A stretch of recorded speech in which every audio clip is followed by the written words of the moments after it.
Coming up next on The Health Hustle. Get out there and just do the work, and the market will give you feedback. Like, you can spend, if you're waiting for a perfect time, and this is whether you're starting a business or building a family, just do it. There's no perfect time. And usually the shittier the time out, like we're heading into a recession, technically right now, actually, it's a great time. And so just getting out there, doing it, getting the feedback, going with the expectation that it's not going to be successful the first time. Right? And so it's kind of like a marathon that never ends, right? So don't come out sprinting necessarily, but understand you're going to be learnings along the way. And so just take it one day at a time, but you're never going to get there if you don't start. I think way too many people don't just get started. Have you ever wondered how to pitch an idea so wild that even Howard Schultz, the CEO and founder of Starbucks, calls you crazy? Or how to build a brand that sells anything? Serial entrepreneur Josh Campbell, who scaled companies from wellness to cannabis and even summited multiple mountains in his spare time, spills the secret on today's episode. We'll dive deep into the language of business, uncover the power of branding, and learn how to solve the right problems to create products people actually need. Josh even opens up about his early days at Starbucks and the lessons he learned from the coffee giant. So whether you're a seasoned entrepreneur or just starting your hustle, get ready for a dose of inspiration and actionable advice. It's time to turn up the volume on The Health Hustle. If we haven't met before, my name is Corey and I own a marketing agency for health brands. If that's you, I'd love to connect. And even if that's not you, I think you're really going to enjoy this episode. One last thing, if you're a health or fitness professional and you're having difficulties getting leads, one of the most common reasons that I see this is not having a well-defined niche. If you go to the link in the description, I have a free 3-step process that walks you through exactly how to get clarity on which niche is best suited for you and your business. Without further ado, let's go.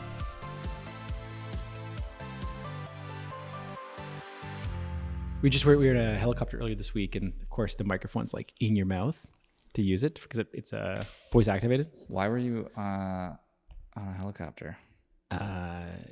Because they're very reasonably priced here in Austin. Wait, you bought one? No. Oh gosh, no. Like that'd be a flex. No, you can rent like evening sunset tours here in Austin, and it's a few $100. Where? Just out by Prado, so near the airport. Yeah. So there's a guy who's got like a beautiful Bell helicopter, 5-seater, and you can go and see a beautiful sunset. Worth it? Oh, absolutely worth it. I mean, yeah. What do you get? Like anything? You get alcohol while you're on this helicopter? Anything cool? You could. We don't drink, so it was. I don't either. I'm just thinking, like, what do they allow on a sunset helicopter tour? It's Texas. For you can get whatever you want. You can shoot anything while you're up there. Yeah, there is hog hunting. We didn't do that. But for my 35th birthday, because I know you came at the 40th, I rented a jet, and that was probably the best use of money I've ever done. Why? Why was it a good use of money? Or why did I get a jet? Both, I guess. I love aircraft, and people go and do track days and stuff here at Coda. It's fun, but how many people do you know have rented a jet? Zero. Exactly, and it's so much fun. And it was again not a crazy, like a much less than you think to go do it, like less than a laptop. Where did you take it? It was in Chino, in California, and we went up for like an hour and a half. It just ripped. It's an old Ukrainian pilot. He's got 2 old like big trainer jets. And unfortunately, I was very hungover at the time. But you go and he kind of tell him what you want to do, and he does like bombing runs. He's like, okay, here's the test we're gonna do. This is if you were gonna bomb this building. So pick a building, and we'll do the approach for it. And I had asked him. I said, I want to pass out. I've never passed out like from G-force. I'm like, can we do it? He's like, absolutely. And I did. How did he not pass out? He's got his pressure suit on and everything, and he's been doing it for like 45 years, 50 years. So you can get acclimated to like, or is it purely the suit? Breathing technique. So you know how to do it. Like you get used to it. And so if you're pulling whatever 9 Gs, you kind of do this like breath work thing that forces the blood to your brain, and then you don't pass How many out. people were on this plane? Just 2. Oh, so you and him. Yeah. Just and a you're 2-seater. like, and you're like, fuck me up, man. I was like, let's go. Yeah, I told him beforehand. He's like, all right. Did you puke? I puked after. I was pretty rough during it though. I was good for the first half, and it's surprisingly smooth. It's way smoother than like a prop plane. Really? Yeah, like shockingly. It feels about as rough as like a regular airliner. Like it's totally smooth. Yeah, highly recommend. Yeah, because I remember the very first time I ever went skydiving. This must be a prop plane, I'm assuming, is what they take for skydiving. Yeah. And I would say the worst part actually wasn't the skydiving. It was the flight up, because like you're like that falling feeling every single time you like the wind or whatever happens. Interesting. Yeah, those little, so the faster you go, the smoother. It's kind of like a bicycle. The faster you go, or a motorcycle, the smoother it is. But you're going slow, and those little like a little Cessnas and stuff, I hate them. They're so uncomfortable. Yeah. But anyways, welcome to the show. Excited to do this. We're going to get into how an accountant starts a cricket protein company that I would argue is doing very successful. But before we get into that, I want to pull back on you a little bit. And where I'd like to start is, are you the first entrepreneur in the family? And if not, who was the original and what was their business? So good question. I'm definitely not. So my dad was an entrepreneur, never finished high school, had 60 or 70 jobs, throughout. Whoa. Yeah. And I was the first, obviously, in our direct family to go to college, and we call it university in Canada. But did Uni. Yeah. And I was in finance, I was in investment banking, hated it, like absolutely hated it, and went the entrepreneurial route after working for a bunch of different companies. What were the businesses your dad started? So everything, he like worked in lumber yards, like up north doing like forestry, which is pretty rough. And then it ended up falling. He did like a dog food business, primarily B2B in a lot of cases, a few consumer products, but not really. And then found this like really interesting niche in animal feeds that no one was looking at, and totally fell into it. And at the time, it was a derivative product of corn. So for those that don't know, like you feed cattle, you're not looking for an organic diet. That's not how it really works. And so you're looking for fat, moisture content, basically calories in, right? And so cattle are ruminant animals. They have multiple stomachs. So you can actually feed them a lot of different stuff, and actually feed them byproducts of other products is a cost-effective way to do it. So the idea of feeding like cows, like organic corn feed, is not realistic. That's not actually how it works. That looks nice. It looks really beautiful in ads, and some farms do that, but most don't. And so he was able to find this byproduct of actually canola oil or rapeseed oil. And when they make oil, they run it through a centrifuge, and they use sand as a filter. So basically you spin the seeds quickly, and it pulls out seed oil, and the seed oil then goes to the consumers, and then the leftover matter is calories and fat, but it's full of sand, and you can actually feed that to cattle. And dogs as well, or just cattle? Just cattle. So any animal with multiple stomachs. Goats? I don't know if goats have multiple stomachs. They do. I looked it up. The only reason I know this is I spent a month on the farm last month, and I looked it up because I was talking about goats. So then yes, you could conceivably feed goats this byproduct. Yeah. And so it's not as efficient as corn is, but it's a fraction of the cost. So as a farmer is looking for like, they're looking for yield. Like how much time to fatten a cow before slaughter do I look at? What's the input cost? And so you look at that, it was a really cost-effective way to do it. Interesting. Yeah, I also recently found out too, because my buddies came out and visited me on the farm, that like chickens or pigs only have one stomach. And it's one of the issues, to the point that you're talking about, that can be challenging about eating those animals, because like they don't have as many stomachs to basically digest the food that you're giving them. Yeah. So if you're not giving them, like you said, an organic or a clean diet, well, then the meat's not going to be very good, versus like a cow or a goat, or I don't know what other animals have multiple stomachs. I think deer also do, elk. Oh, wow. Yeah. I didn't know that. Yeah. Interesting. But yeah, that just, like anything, it helps with the processing effect of whatever chemicals or bad things that are in the food. Yeah. Interesting. Now, that being said, we didn't eat a lot of beef growing up for that reason. Oh. Yeah. So it wasn't until later on I realized, I was like, oh, that's really interesting. Yeah. Why we didn't eat beef. Was that business very lucrative for him? Very. Really? Yeah. Just because he was the only one doing it? And no one knew about it. I mean, now it's gone away now. But for 20 years, it was this super cool niche that no one knew about. Are you familiar with Epic bars? Yeah. Did you know where that started? No. It started as a dog food treat. Oh, get out of here. Yeah. So they started as trying to make like a healthier dog food treat. And then people were tasting it and they realized they liked it, and they switched industries, and now they sell to humans, obviously. Much better margins. Yeah. Well, it's interesting. We brought up cricket earlier on, and there's a number of companies out there that are doing dog products using cricket. And as a former accountant, I couldn't get the math to work, because the idea of, because crickets are currently expensive. Because if you're getting organic cricket feed and things like that, they're one of the most expensive proteins currently to use. because of the fact that there's just not a big market for it yet. And so there's high pricing. It's very manual. But there's a number of dog treat manufacturers here, one here in Austin actually, that makes dog treats out of it. And I could never understand the economics of it. How are they making it work then? Do you have any idea? I think it's a very small amount of cricket. Okay, so they're filling it with other fillers. Yeah, using other products to make it. And that's not a bad product per se, but there's not a lot of cricket driving the protein count in the product. Because typically animal feed, even dog food, for example, or dog treats, they're made from byproduct of human food in many cases, right? So using excess, if you're getting chicken dog food, they're not slaughtering chickens to make the dog food. It's byproduct from other things. It's like hot dogs. Yes. Filler. Well, not all hot dogs, but Oscar Mayer's probably spam. Yeah. They're not. There's not a lot of pigs that are going with the dream to be in the spam container. Yeah. So you mentioned the fact that you are an accountant, and something I definitely wanted to get into on this episode is I've heard you say a number of times is like the language of business. Mm-hmm. And I think it's obviously probably served you really well to understand the financial side of business, because like if you understand that, then you can know what might work and might not work in a business, I guess you could say. But before we get into that business language, how did you get into accounting? Why was that the first stepping stone for you? So to be honest, it was easy. And so I was going to school in Canada with a business degree. So I have a degree in finance. And then to add on my accounting designation was like 6 weekends over 2 years. And so honestly, that's the unsexy, very candid approach as to why I did it.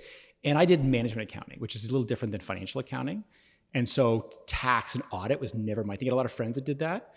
And that was interesting, but I didn't want to work for one of the big accounting firms. I had no desire. I loved, to your comment, the language of business, which is really management accounting. And I found it very simple, right? You're doing unit cost accounting, things like that.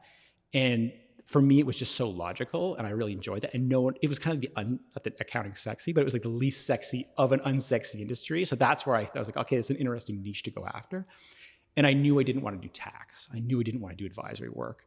I wanted to work in a business and actually run a business, because with a background I worked in a number of financial institutions, and I always thought it was very disingenuous. You're in your early 20s, you're getting paid an outrageous amount of money to advise CEOs and investors on what they should do. And you don't know what you're talking about. Like, let's be honest. And then I realized no one knows what they're talking about, really. And I was like, well, none of these people have actually run a business. Like, they've actually never been on the shop floor. They don't really understand it. And so I'm going to have much more credibility if I actually go and do that. And I always loved hanging out with like the founders of businesses way more.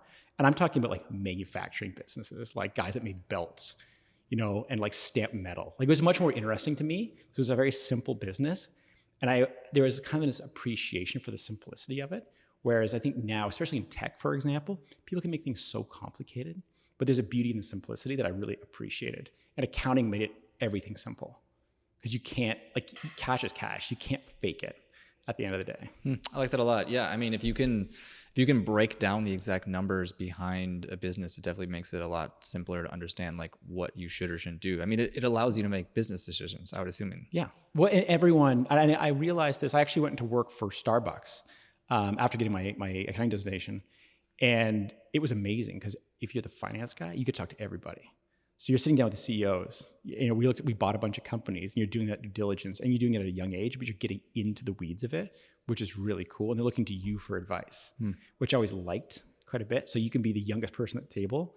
And I was like my mid-20s at this time doing that. And they'll turn to you and say, what do you think? What's your opinion on this? And that was really empowering to be able to do that. It gives you a lot of confidence at an early age versus kind of working right through a management structure and doing that. How did being an accountant allow you to make better business decisions? And what I mean by that is, like, let's assume we're talking to maybe early founders, other people that are starting their business, have no background in accounting. They know nothing about it.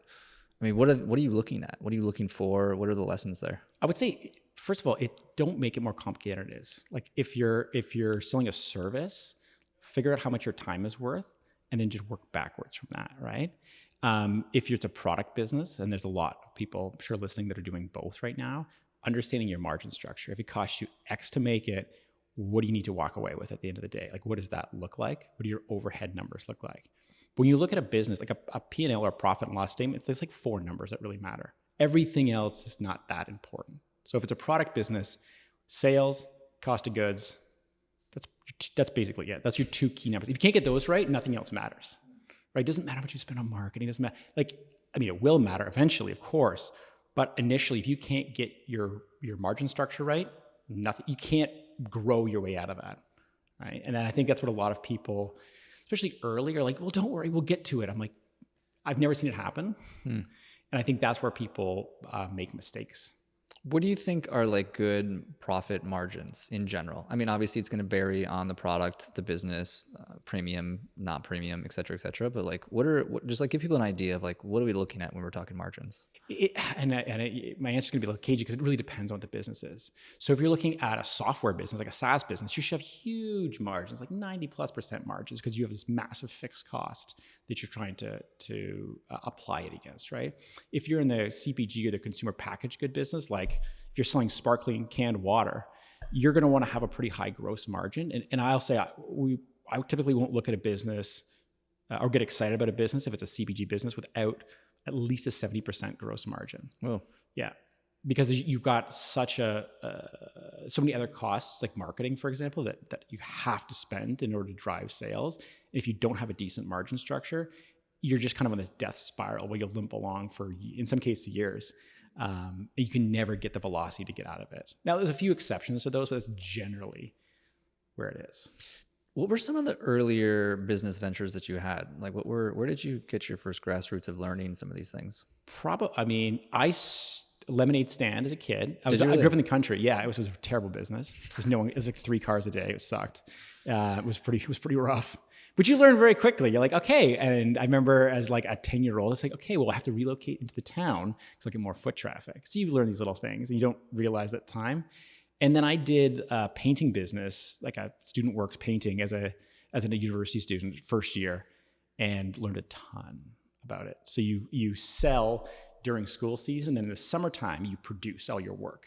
So you're basically painting people's houses, and you hire a team. You basically get a crash course MBA in like 8 months, and I love that. What did you like about it, and why did you decide on painting? I honestly can't recall. I think they had a good pitch because they have a program. They bring a lot of students in for it. And so what I learned is that you could follow their playbook, which had a very here's the process you go through.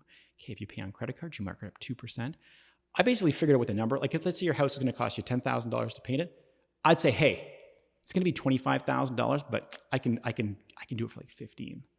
And so it's the sales part that I really liked about price anchoring. Yeah. That was very much. And so I didn't have the highest number of jobs, but I had the highest profit of anyone because I did that. I did less jobs and made way more money because I realized how I could structure it. And I'd turn work down. I'd send work to other people in the company that I didn't want to do that was low margin work. And so I learned the efficiency very quickly. And you make a ton of mistakes. And then you're like, 19 at the time? So it's a great time to make mistakes. Was it confidence or naivety that allowed you to pitch somebody some crazy high price like that? Maybe mix of both, to be honest. Yeah. At first I started doing the methodology and I had a spreadsheet and I calculated it down to the penny. And then I realized that it didn't matter. None of that mattered. How you position it in an opaque market like that, where you're bidding on something. And we also found out that, frankly, students are cheap and we're already coming in under everyone else, all the professionals. We were like half the price of everyone else anyway. So I'm like, well, I know I have room to go up, but it was much more art than science. And I think that was the key difference. Like coming from, with a finance mindset, I'm like, okay, well, the spreadsheet says this. And you get in the real world and you're like, yeah, it doesn't really matter. Interesting. Yeah. That's good on you to learn that at such a young age. I mean, even the statement you just made about positioning, I feel like that's something that's often under thought about and under considered. Yeah. Like you mentioned the fact that as this painting business, you were way under what the other competitors were doing. So in terms of like a position in the market, it gave you an opportunity to be able to be a much easier sell and to have a lot more confidence that what you're providing is better than your competitors.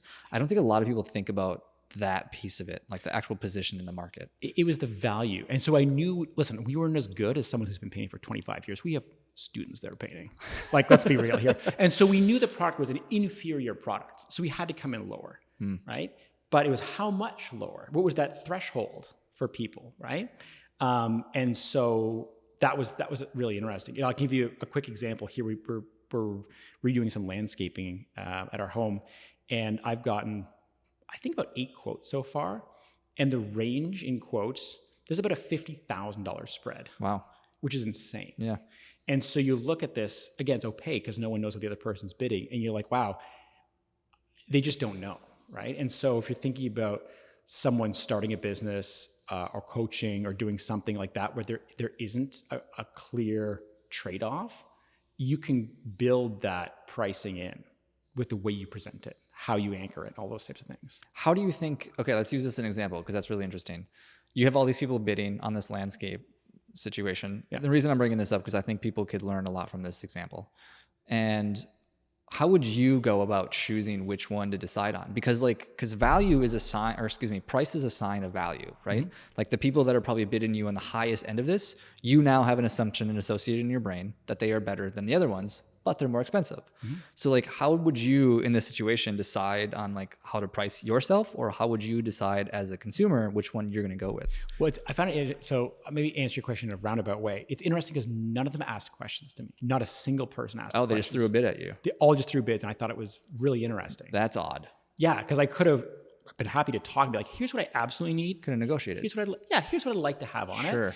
And so I'm going with the lowest cost person.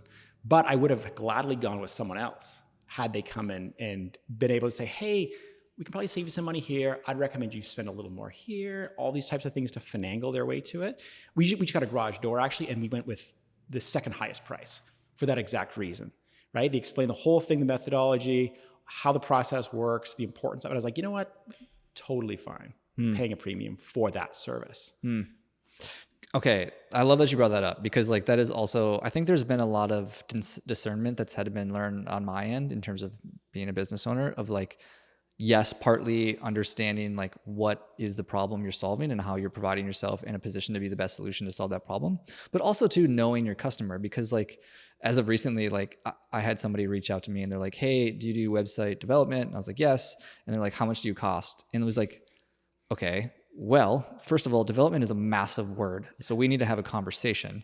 And it's like, they just wanted a price. And automatically I was like, this probably isn't going to be a good fit. And so there's a bit of discernment there where it's like, I end up sending them like an intake form.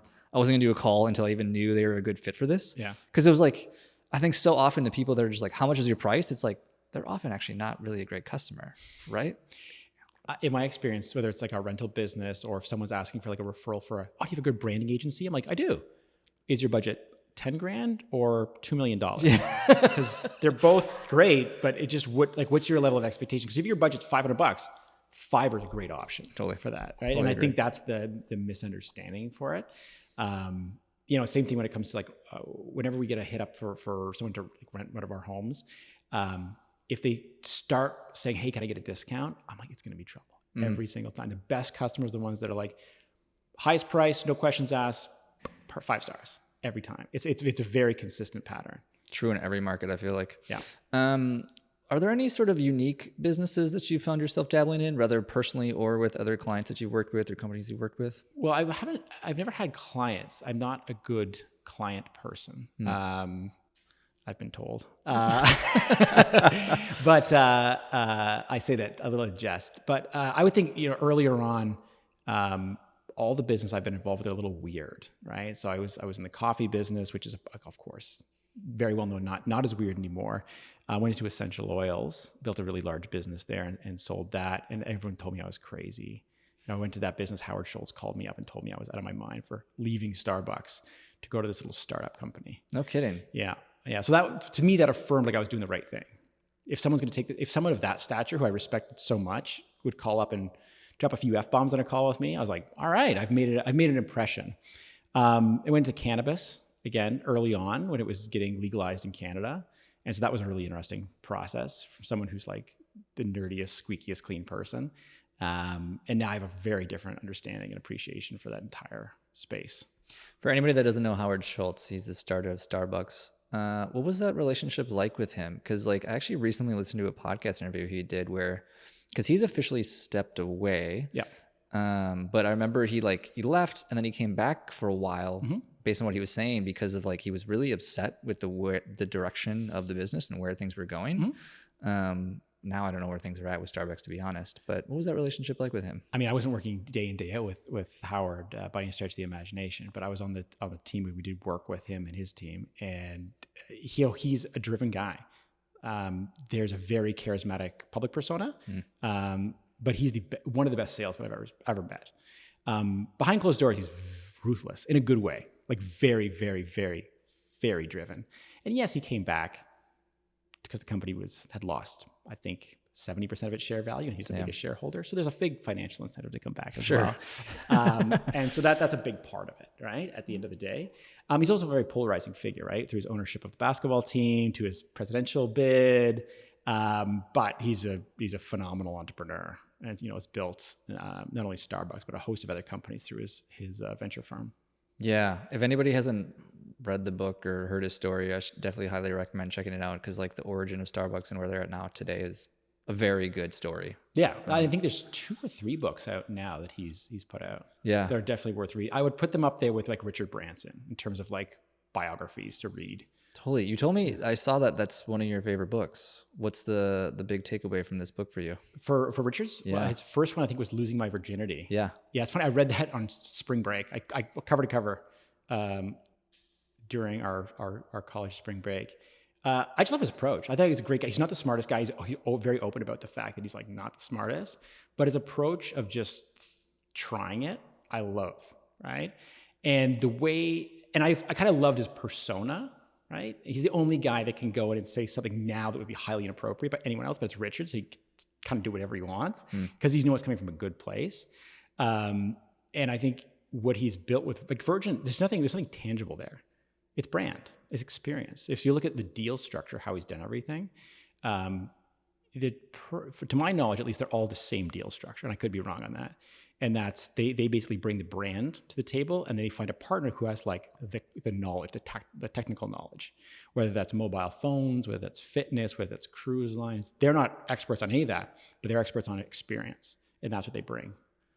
I love that. That's become my obsession over the past number of years now, which is perfect segue for me, because this is a topic I wanted to get into, because even with human performance here, I got to bring this up. So human performance, not this product specifically that I'm holding, but the original product is a cricket protein product. Protein, yeah.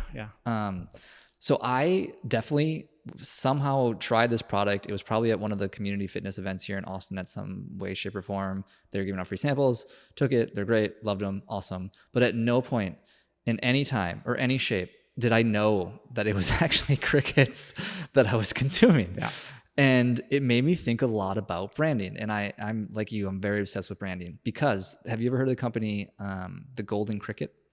Yes, I've heard. So it's a protein bar that uses crickets, and they very clearly show and talk about the fact that they have crickets in there. I remember seeing them at an event, and I definitely did not try that product. Yeah. And it's just branding, right? Yeah. And I don't think there's anything wrong with that. I think it's just an understanding of like the appeal to the market and what people resonate and click with. And I think we forget how important the wrapping paper one could say as to whether somebody's going to actually fuck with your brand, whatever it is. And so what I wanted to get in with you is just this concept of branding, because like, I think this is a very big part of the language of business. And I'd be curious as to like, where did you start learning about brand, the importance of it? And like, let's kind of dive into like what we can take away from this. Well, Starbucks is the powerhouse of branding, right? Even though their logo sucks, for the record. I don't know. I hate that logo, but that's neither here nor there. The new one, or like, because it's evolved over the years. I feel like the newest one with like the lady and like the mermaid star. Yeah. Yes. I mean, it's always been a mermaid, but it's evolved over time, and the coffee got dropped, and it's fun. It's so interesting. People love to hate Starbucks, but I'm like, they still win. People are like, oh, I hate Walmart. I'm like, yeah, but they're kind of winning. So clearly, there is that bias on it. We see the same thing in the beer category constantly. Like, oh, it's a great, I hate Bud Light. I'm like, well, Bud Light, I think, is still the best-selling beer in the country. So, sorry. Yeah. I think maybe Michelob may have overtaken them, depending on when this comes out. But so your question was around branding. How did you get into it? By default, I always love it. I was like, there's a creative part to it as well, and it's hard. Like, accounting is really easy because black and white. It is or it isn't, right? Branding is so nebulous. And so, for example, the package in front of you might love it, but does it make you buy it? Right? I don't know. Right? That's the softer part of it. And that's just the visual identity of the packaging. That's 10% of overall branding, right? So how does it make you feel? Have you heard about it? What else have you heard kind of, in the sphere that helps influence that decision? And so by making things look better, yes, it definitely helps. But if you look at Starbucks as an example, it was never about just a white cup. White cups are hugely important, but it's the store experience. It's the certainly back 20 years ago, it was definitely a status symbol. Right now that's changed. Now Blue Bottle is more of a status symbol, depending on where you're at, for example. So can we give somebody like a crash course of branding? Like, what is it? Maybe why is it important? And what should they be thinking about? Well, I try to make this as simple as possible. And I would definitely not consider myself a branding expert. I would feel like you are. Even though you say you're not, the brands that you've built have been great. From this one to the Soge Rosé and all the other ones. They're great. The key is having really great partners for that. And then, but I would say it's what the public says about your brand. That's really branding, right? The packaging and the visual identity, those are all components of it. But it's kind of like marketing versus advertising, right? So advertising is a very small part of overall marketing. And so the getting back to your question, I would say branding is what people say about your brand when you're not in the room. That's a good answer. So you're saying cricket protein. I would never say cricket protein on purpose, but you're saying cricket protein back to me, which means, somewhere we have not gotten the system to work properly. So you think as a positive, I think as a negative. For example, on human improvement, you should be saying, hey, here's a great protein that actually doesn't leave me bloated. Right. So because you said cricket back to me, it's obviously a very powerful, unique element of it. So it's sticky, but we need to do a better job so that your first thought isn't that, which is that's a whole other challenge. Totally. Yeah. I mean, the messaging, the identity, everything about it. But let's look at Soge Rosé, for example. No, you have not asked me, what's the vineyard? Right? Where does it come from? Tell me about the history of it. Every other wine company out there is saying, well, it's family owned. It's been like this for 20 generations. It's organic, blah, blah, blah. All these different attributes about it. We never get that question with Soge Rosé. It's not about that because the brand doesn't talk at all about the provenance of the wine. It's not the point of it. People are not buying it for that reason. And so it's very interesting. And in most cases, you stumble upon it. So for those that are listening that are, for example, in the service business, it's very much what people say about you. You can certainly try your best to control it, but unfortunately, the best you can do is kind of like point the ship in the right direction, at least in my opinion. Totally. Yeah. I mean, I think the only thing you can really control in that realm is like trying to get reviews and testimonials from people that are hopefully positive and people read them and click them and decide to work with you. But other than that, yeah, you don't have a lot of control in that space. I want to dive into maybe some of the lessons learned through building this brand of human performance, because this has been around for what, 4 or 5 years, something like that? Just over 3 years now, yeah. Okay. And what are some of the earlier lessons learned from starting this business, and what are some of the things that you focused on when you did just start human performance? So we launched it. Basically, it launched the week LA shut down for COVID. And we came in with literally the cleanest product on the market. We did biodegradable packaging, which is a whole other nightmare. So we basically changed everything. And we had a lot of hubris coming into it and saying, hey, we've built a lot of kick-ass brands that are worth a ton of money. This is going to be easy for us. Big mistake. So basically, we went and solved the problem that no one had. We went and said, okay, well, let's put crickets in here because it's environmentally friendly. Let's do sustainable packaging. Well, our mistake was not actually asking the consumers, what do you want? Why are you buying the protein? Like, what's the point of it, right? We totally missed that. We thought we could use the power of visual identity and brand narrative to bring a product that is more of a performance-based product at a premium price point to consumers that were not using protein anyways. So wrong on like every account on it. And it was a very quick pivot to be like, okay, what do they want? What are the things that are resonating with them? How did you find that out? We weren't selling product. The market tells you pretty quickly. And I've built enough business where you can tell pretty quickly if it's a hit or not. Like, you'll just know by the sales numbers. How were you bringing it to market? Well, like I said, we launched during COVID, so it was interesting. So it was direct to consumer. We had a host of influencers that were out there in our networks as well.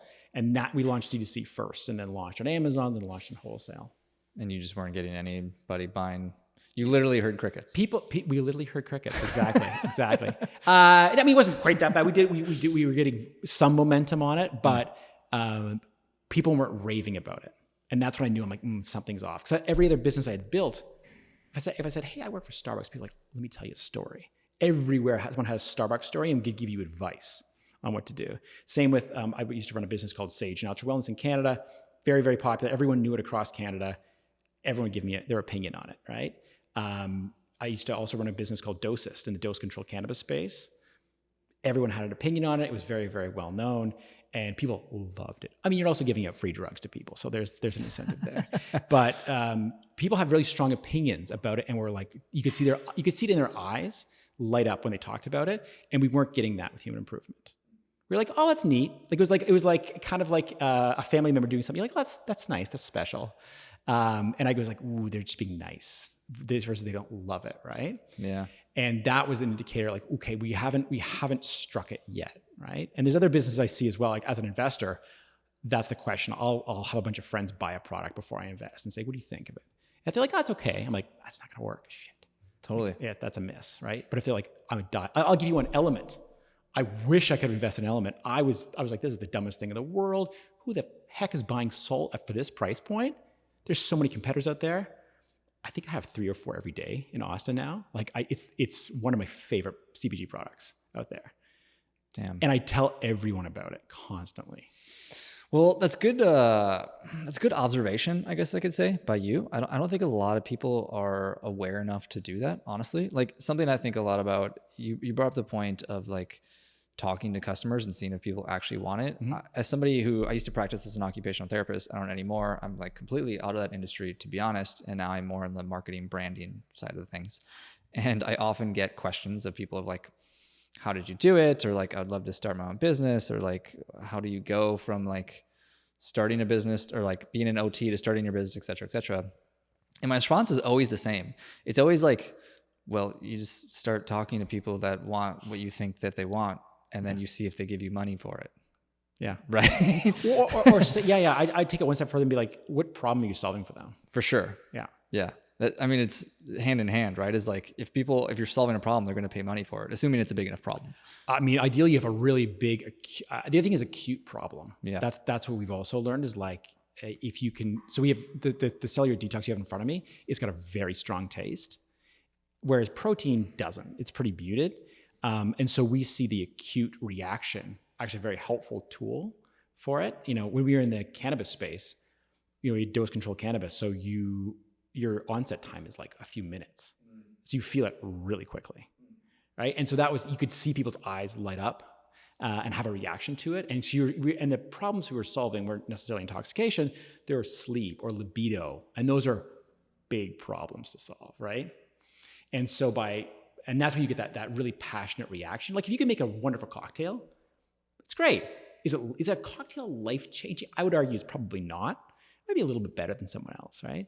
But if you go to a restaurant and the maitre d' knows your name and did some research on you and you have this amazing experience, you're gonna tell everyone about it, right? Totally. So it's about how does that product make you feel? How does that to become a brand experience, how does that kind of bring it back to you? And you know, in your world, if you can, I would argue it's like, okay, what are the results that came out of it, right? Like how did you physically help someone, right? Or how does someone coach to be able to have that tough conversation? I think a lot of people pontificate about not wanting to make a mistake. Like you realize you're gonna make mistakes. You're gonna fuck a lot of shit up. It's fine. But as being an entrepreneur, you realize you're probably gonna be 80% of things you might do are wrong. That's fine. But you just do it and just like learn with it, right? I think one of my favorite quotes is, don't sell vitamins, sell painkillers. I don't know if you've ever heard that one before. Yeah. But I feel like that kind of encompasses a lot of what you're talking about. It's so true, right? Is like if somebody's in pain, whether it's physical, emotional, spiritual, relational, whatever it is, if you can provide the solution, aka the painkiller to that thing, people are going to pay a lot more money for that than they will for something that like might solve the problem down the road somewhere that they can't actually see in the moment. Yeah. Totally different. Yeah. You mentioned mistakes early on and lots of them. Mm-hmm. What are some of the major mistakes you made early on with some of the brands that you've started overall? I think the biggest mistake I've made is waiting too long to correct a mistake. Oh. So whether that's a bad hire and being like, oh no, they'll get better. You can coach them. It does not work. Having like product market fit issues, right? If we keep our heads down and keep doing it, the market will come to us. Maybe. but probably not, right? And so usually feedback is a great gift, right? And like shitty sales are a really helpful gift, right? If you're talking to people and you're not getting the feedback, you're like, assuming it's a good sample size, it's you, right? And so kind of resting on those laurels and not making a call. Every time I had to make a call to change someone, for example, like fire someone or change a vendor, I always wish I did it earlier, every single time. How do you get feedback? What are the best ways you've found to do that? Oftentimes the results of the work are very helpful feedback, whether that's like sales results that you're not getting based on things you're testing. If it's working with someone on your team and they're not performing or not showing up, that's really helpful feedback for it. I mean, the general market, like customers give you amazing feedback. How do you gather it though? It depends. So it depends on which business. So for some of our rental businesses, we get it every single time. Like we have a whole automated system that gathers feedback. And I would say it's probably 40% accurate, which is kind of the most accurate you're going to get. Because people have a propensity to provide nice feedback. For sure. In a public environment, right? For sure. And so we'll actually call them up and a lot of times and solicit and say, hey, what are the 3 things we could have done better? Yeah, it was 5 stars, great experience. Yeah. What are the 3 things? And not like what things could we have done better, but what specific 3 things. So give them a number to give that feedback is really helpful for us as well. And then when it comes to our CPG businesses, we'll look at our top customers and we'll look at our customers that have canceled subscriptions and reach out and say, hey, can we get a quick 2-minute call? We'll send you a gift card. We just want to talk to you. And oftentimes my COO, Jason, and co-founder will do that call and we'll reach out and have a conversation with these people. And they're amazing. And the most helpful ones are people that are like, yeah, I canceled, didn't like it. Okay, why didn't you like it? What problem didn't it solve for you? And that's been really helpful for us. How do you not take it personal? Who said I don't take it personally? Well, the way that you describe it as it being like good and helpful, you have a lot of languaging around it that shows that you rather have really thick skin or you've reframed the way that you look at it. Yeah, I think you have to. You have to get thick skin real quick. And my skin has not always been thick. But this is where, I usually say ego is not a good thing. It is actually very helpful to have an ego and protect yourself a little bit. Otherwise, if you're an entrepreneur without thick skin, like you're going to get 9 out of 10 things are no, right? So you got to kind of also trust yourself at the end of the day. And I've been told no lots of times, and sometimes they're right. And I'm like, well, that was a mistake. But more often than not, when people have told me that was a bad idea or a dumb idea or I shouldn't do it, and I've done it anyways, it's worked out. So you get confidence with that. Yeah, that's good. I totally agree. And because I'm just reflecting on the fact of something that I've been very intentional about from actually the event you came to, the community that I've been building here in Austin, is that I've been from day one very intentional about asking for feedback. And I keep telling people is like, people love it. It's great. Cool. I'm always like, my ego loves that shit, but it's really not helping. Yeah. Right. And it's hard though. Like when you do get the honest feedback, the thing that actually is helpful, sometimes it's painful. Yeah. It's not always fun, but I know it's the right thing to do oftentimes, but it's challenging. Well, I think that's so a certain degree, it's a maturity thing as well. So before I give, I would say negative feedback or like, hey, here's the stuff that kind of sucked at, I'll usually ask people for permission first. And based on how they react, so people be like, oh, I love feedback. I'm like, I don't think you're ready for this feedback. And unfortunately, I've given a lot of feedback to people that are like, no, I really want to hear it. And they hear it, you could see the emotion in their face. I'm like, I'm sorry. Sometimes they appreciate it later on. A lot of times they don't, and they're not ready for it, which I'm like, oh, that kind of sucks. Like this journey you're on is going to be really hard unless you like get some thicker skin and figure it out. But I think the thing is, if someone's going to be critical to your face, that's amazing. Because they're taking a big risk. Like if I say, hey, Corey, your event, super cool, you threw it, like loved it. Hey, here's 3 things that totally sucked about it. I'm putting my relationship with you on the line to tell you that, because you might be like, Josh is an asshole. Totally. And so it takes a little bit from the person giving the feedback. And so you have to make them feel comfortable and safe to be able to do that. And to be honest, if I didn't know you that well, I probably wouldn't tell you. I'd be like, no, it was good. It was great. Thanks. Right? But because I know you a little better, I'm like, hey man, here's some things I didn't like about it that you probably could. I think that's the first thing when we sat down, we actually talked about that off camera. Yeah. And I was like, yeah, the event was great, but like the audio was terrible. Totally. Right? And that's, I think you've created an environment where you, whether or not you realize it, you kind of have that level you created that level of trust where I'm comfortable sharing that with you. And I know like, well, hopefully you're not gonna be offended by it. But I know like, if you're going to do it again, like, hey man, if it's going to be the same place, like without that fix, I'm probably not going to come. Yeah. Because it was not enjoyable for it. And if I'm feeling that way, a bunch of other people are also feeling that way that might not want to come back. I remember I had a really like aha moment when a buddy of mine was looking, when I first got into running. This was a couple years ago here in Austin. And my buddy was looking at my Strava scores or whatever, my speed. And he's like, man, you're kind of slow. And I remember it was just like a gut punch. It was just like, like that kind of hurt. And I remember being a little offended in the moment.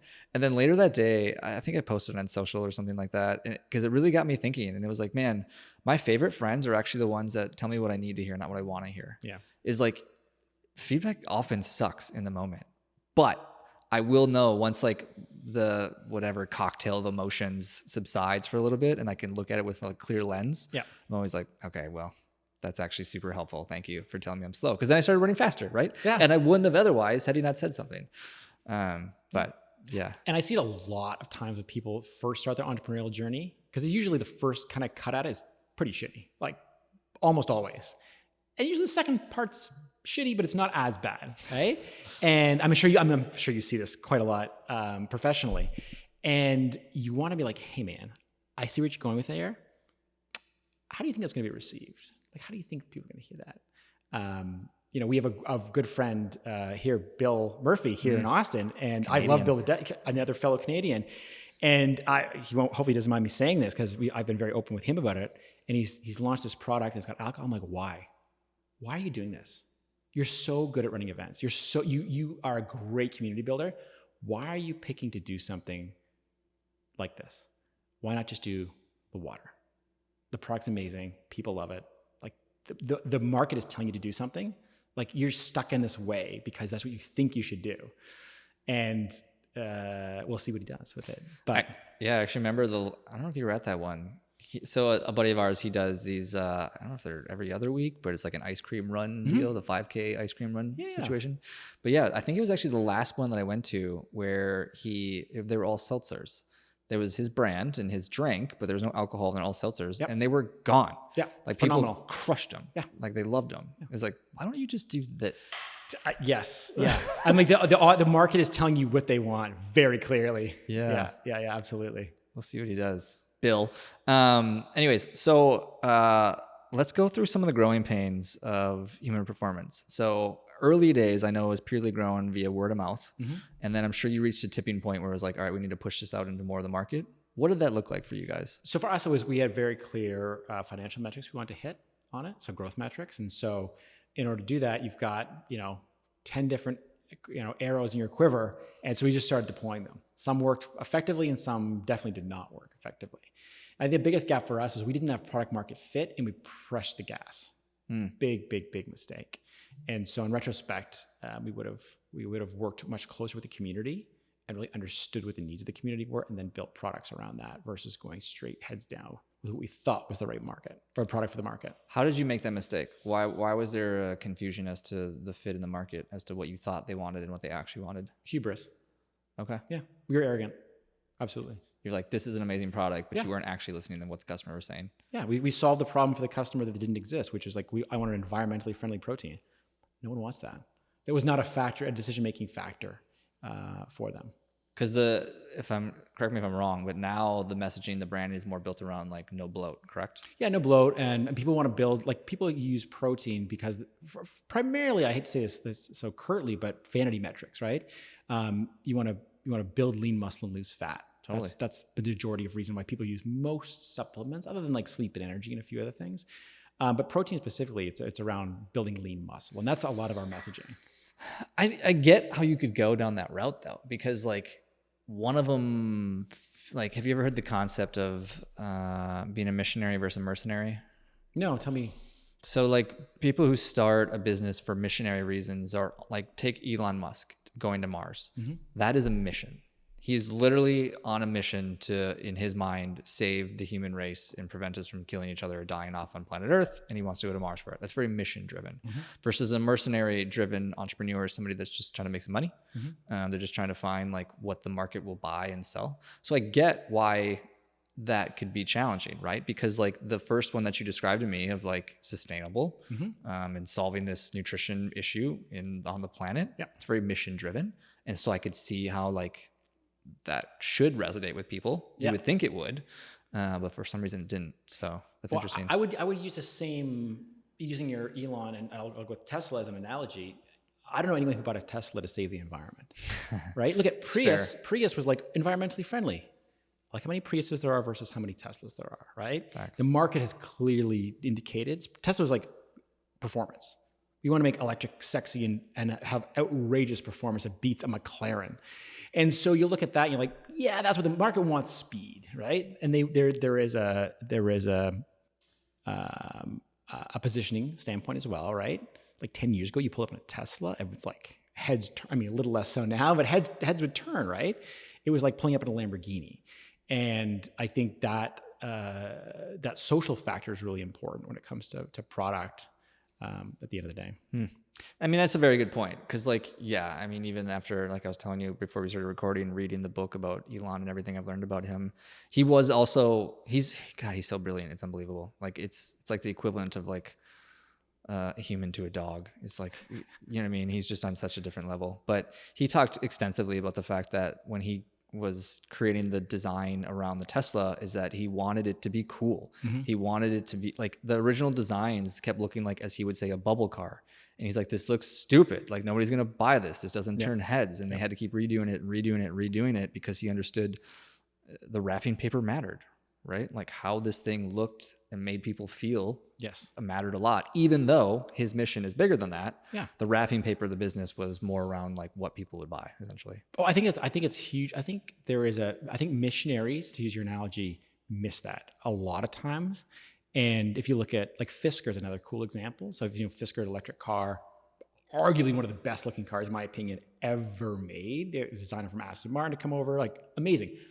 Garbage cars. Like just awful. They wouldn't run. Now you can't get parts because they went bankrupt. Like terrible, but like a dope looking car. And so you have to have that sex appeal to get you in, but then you have to have the rest of it to work at the end of the day, right? And then we see that in a lot of Apple's another great example. Like if you're looking at Apple versus, I was now throwing you under the bus because you have a Dell in front of you, but like that, like Apple's a sexy product at the end of the day, right? And they use that to be able to get people in. Is it an inferior operating system? Arguably, yes. Right? Like these are not the best smartphones out there by a long stretch, but it kind of works together and we're comfortable with the brand. And that's the importance of like a cohesive brand. Totally. Yeah. I think I've lost a lot of friends by having Android and Dell products. I've definitely not been invited to a lot of group chats, which is honestly the best part about it. I hate group chats, but, okay. So then moving forward, what's next for Human Performance? Like, what are you excited about? What are next steps for you guys? Obviously we have this new product in front of me. Where are you guys going? So we're continuing to innovate with new products and figure like basically how can we come and solve problems for people, right? Or like when it comes to nutrition, like if we take a big step back, our whole goal is to just make things a little bit easier for you, right? So every day, just a little bit of improvement. It's in our name, right? And so in a perfect world, we wouldn't exist. Right? You wouldn't need supplementation, right? Everyone would be whole foods, organic, it'd be wonderful. That's not reality. And so our job is to think, hey, how can we actually come in and bring products that are the closest thing to a whole food diet possible and provide that innovative kind of basically the innovative solution where others have lost it. And so when it comes to we just launched MSM. MSM's been around for a long time, right? But no one's brought it to market and really started to talk about the benefits of it. Because it's such a simple product, right? The active ingredient is organic sulfur, which used to be very plentiful in fruits and vegetables. And, over the last 100 years through, large scale farming, we've lost a lot of nutritional value in things. And so we're like, cool, we know how this works. It's proven science, there's tons of studies. No one's talking about it here. Like you can take literally one thing and it solves a ton of other issues because you're going foundational on it. And so that's what we're really excited about. I love it. Josh did not pay me to say this, and he probably doesn't even know what I'm about to say. But he originally gave me this product, I don't know, it's been a while now, 6 months ago, something like that. It was at one of my dinners. And at the time, I was dealing with a lot of knee issues. And I started taking the product, and the knee issues had since gone away. I'm not saying it's your product. I have no fucking idea what's on my knee. Nobody ever will really know. But I can say that there was a correlation somewhere in there. Maybe not causation, but for sure correlation. I just want to let you know that. I appreciate it. We'll take correlation. Yeah. I have no idea, but it was cool. I will send you the 20 or so studies that dealt with that to help ease your mind a little bit. There may not have just been correlation. So I have a round of rapid fire questions for you. Let's do it. So first question is, what's your best business advice? Just do the work. What's your best marketing advice? Just go out and talk to people. Love that. Speaking of, on that, have you started talking to people about this product? What are they saying? We have now. It's interesting. So a little surprising. The taste is strong, as you know. Yeah. And we've leaned into it. And so one of the first pieces of feedback we got was with someone in the supplement space that was very well experienced. And she said, I know it's working. The taste lets me know it's working. And we were like, we never thought of it like that. It reminds me of Febreze. You know how they started? No. So the story of Febreze, when they first started their product, if anyone's not familiar with it, it's essentially like a cleaning spray that like kills the scent in the room if you have like. So when they first launched or started the product, they started product testing, is they were actually going to homes that had a bunch of like cats or animals or whatever because they notoriously smell. And they brought this product into it and they were spraying it and it was incredible, right? It was getting rid of the cat smell and it was like the most amazing thing ever. But then for whatever reason, they like stopped using it, right? And they're like, that's like, why would you stop using it? Like it's getting rid of the smell. And what they realized is that they didn't add any scent to the Febreze when they first launched the product. And so it wasn't giving people that hit of like, oh, it smells clean now. So they weren't creating the habit around like the product spraying and cleaning the room, even though it was working. So they had no idea. But I feel like this is almost like a reversed example. It's the same thing with toothpaste. Toothpaste doesn't need a taste. Right. It doesn't need to be mint to clean your mouth, but we like the feeling of it. I'm sure it's the same thing with this. Is people are like, oh, it tastes whatever. That must mean it's working, even if it is or isn't. It's a super bitter taste. And that I think there's an association with that. I mean, we have intentionally not flavored it. We do get a lot of questions to flavor it. And we say, nope, sorry, we're not going to do it. Interesting. Yeah, we're not going to add something to it. I don't think it's that bad, to be honest. It doesn't bug me at all, honestly. Like, I mean, I eat a lot of weird stuff. I'm not a big flavor. I don't care either way. Like, people always ask me, like, what's your favorite flavor of electrolyte? Whatever. The one that gets the job done. Yeah. I don't care. But no, I've never had an issue with it. But next question. What's your best marketing advice? I think you get out there and tell and then ask. Tell, then ask. Actually, ask and tell, to be fair. Wrong answer. Favorite part about entrepreneurship? Oh God. I think it's the there's no amount of money that can give you the feeling of someone bragging to you about a product or service that they've used and it turns out it's yours. That's an insane feeling. I've heard you talk about that before, about like when you see your product in the world and other people using it, enjoying it. Yeah. Like you just love that. Oh, it's like your child out there. It's wild. It's a really cool, you can't really describe it other than that. Ironically, I was working out in the gym right behind you here and I was about to pour in, I've been using this electrolyte brand called Transparent Labs. I don't know if you've ever heard of it. Yep. And ironically, I was pouring it and the guy like gave me this head nod and I was like, what's up, man? And I take my headphones off and he's like, I started that brand. And I was like, what? He's like, yeah. And I was like, we started talking. I was like, oh my God. He's like, I love when I see other people using that product. I was like, that's crazy. You probably just made that guy's week. Yeah. That's amazing. It's crazy. When are you the most productive? First thing in the morning. Who is your inspiration? I think a lot. I mean, I do always look at Richard Branson as one that everyone kind of knows, but I've got a few people that inspire me that no one else would know, and they don't even know, so it's perfect. I'll take it. Tell me one secret or something most people don't know about you. I'm colorblind. Really? Yeah. All colors? No, I'm red-green colorblind, so Christmas time's a little rough at the house. No kidding. Yeah. Have you ever had like any issues with that? I mean, yeah. Wait, stoplights. Stoplights are red-green. Yeah, but you can tell the positioning of them. What if they're the side? Because I'm thinking of like the sideways ones, right? Yeah. So it's still the same thing, probably. You can look at other cars and kind of figure it out. No, I know which ones are which. Yeah. Do you drive a Tesla? No. I was gonna say because then I can just figure it out for you. It can, it can. But no, it's you adapt. I've never known anything otherwise, right? And so you adapt. A branding guy that's colorblind. That's incredible. It does create a lot of heated arguments with my wife. Really? Like Constantly. interior design? She's or like, what? that's the green wall. I'm like, what fucking green wall are you talking about? Yeah, that happens a lot. When did you first figure out you were colorblind? So in I think it was like grade 9, my parents, I found that story out like a few years ago because I was talking to someone else and I was like, you guys remember you would go to that special classroom and you'd ride the smaller bus home? And they're like, no. And I asked my parents, I'm like, yeah, I went for like that special class. And like, so we thought you had a learning disability because you couldn't read. I was like, thanks. So I didn't know it until that time. I mean, you're young. You don't. I mean, maybe it was younger. Maybe it was like grade 5 or something like that. Sure. But it was early on. Yeah. Yeah. Ironically, they told me I had a learning disability. Look at me now. But anyways, what would you change about yourself?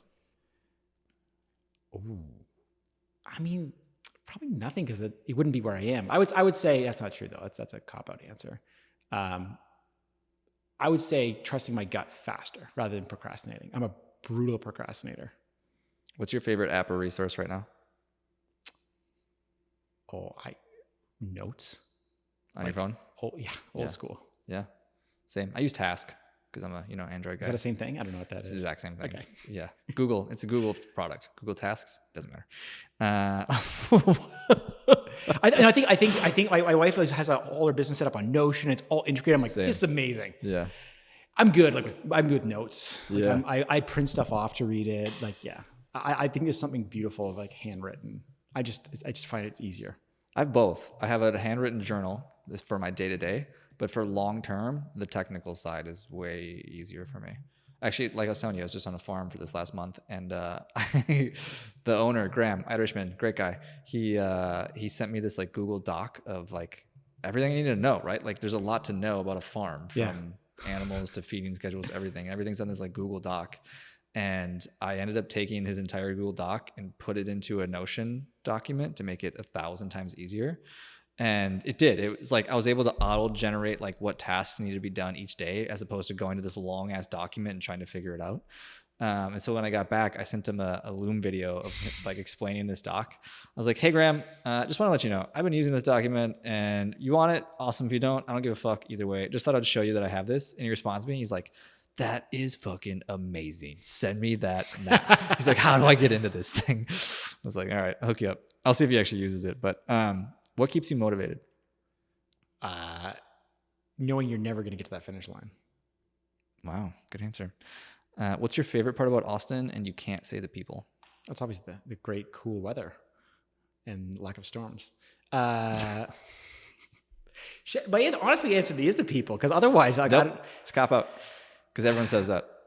I mean, it's true because the weather is a little rough here. To be very, and the season, there's a lot of things I was definitely tricked into coming to Austin through my wife. She's like, no, the weather. I was living in LA. She's like, oh, the weather's great in Austin. No, not compared to LA. LA's 72 and sunny every day. It's amazing. Yeah. It's not even. I honestly like the small town feel of it. I really disliked that for the first few years I was here, but now I love the fact that you can get to the airport in 10 minutes. Like it feels like a small town.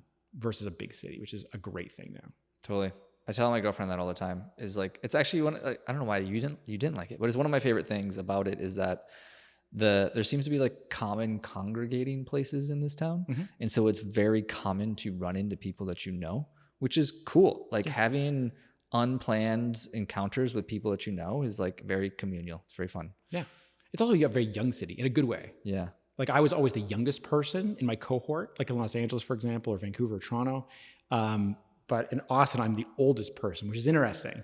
I like that.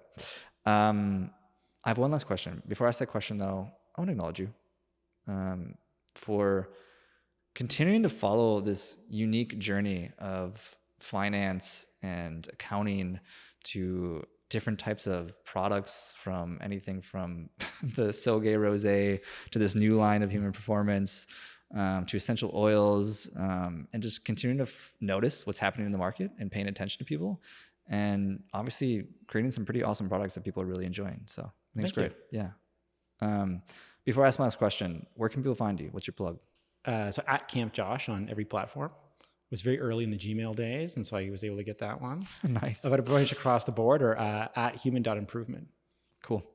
Last question. It's really whatever your best piece of advice is. So if you were to go back to ground zero, I will say even any of your businesses that you started, whether it's Human Performance or any of the other ones, what's maybe the best advice you would give to a young business owner or a young entrepreneur that's just starting their journey? Get out there and just do the work, and the market will give you feedback. Like you can spend, if you're waiting for a perfect time, and this is whether you're starting a business or building a family, just do it. There's no perfect time. And usually the shittier the time out, like we're heading into a recession, potentially, technically right now, actually, it's a great time. And so just getting out there, doing it, getting the feedback, going with the expectation that it's not going to be successful the first time, right? And so it's kind of like a marathon that never ends, right? So don't come out sprinting necessarily, but understand you're going to be learnings along the way. And so just take it one day at a time, but you're never going to get there if you don't start. I think way too many people don't just get started. Great advice. Thanks for being on the show, brother. Thank you for having me. Hey friend, thanks for listening to the show. And if you have any feedback for me about the show or any other guests that you'd want to see in the show, definitely shoot me a message. I love engaging with my audience and figuring out how I can provide the best value possible to the people listening to this show. Before you go, I only have one ask of you, and that would be to check out my 3 Tips Tuesday newsletter. It's 3 marketing tips every Tuesday specifically for the health and fitness entrepreneur to help them attract new leads. If you press the link in the description, it'll take you directly to the archive of all my previous newsletters, and you can decide for yourself if it's something for you. If you end up finding it helpful, you can just sign up for the newsletter and you'll get it in your inbox every Tuesday. Thanks again, and keep hustling, my friends.